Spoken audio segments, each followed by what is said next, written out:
am sure that folks are particularly interested in hearing how you've seen the field evolve over the last 6 years since you started to get involved in online learning and blended learning. So I think that there are obviously ways in which how we've thought about this has really been on a continuum, and some areas where we really found some surprising developments and directions that we went. I think one of the surprising directions was using blended learning in lower school. We have done blended learning with our fifth graders in their design tech class very successfully, and I don't think 5, 7 years ago, we would have thought that 10 and 11-year-olds would take to this form of learning and have it be as successful as it has been. I think we've also seen it as an opportunity to enhance our ability to have some coeducational classes with our brother school down the road.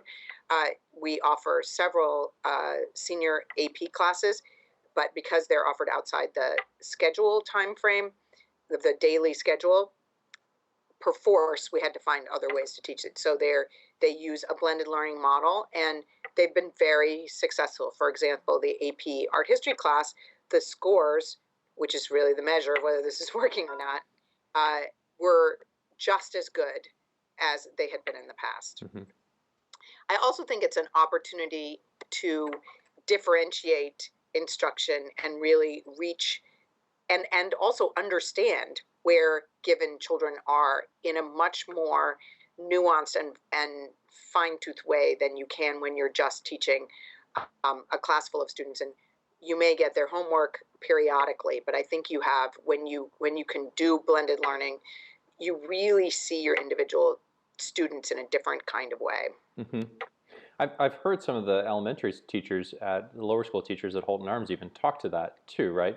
So when the students have done some of the work, some of the content acquisition work at home, they can come into their design technology classes and group the kids accordingly and challenge the kids appropriately as they move into more hands-on projects in the class.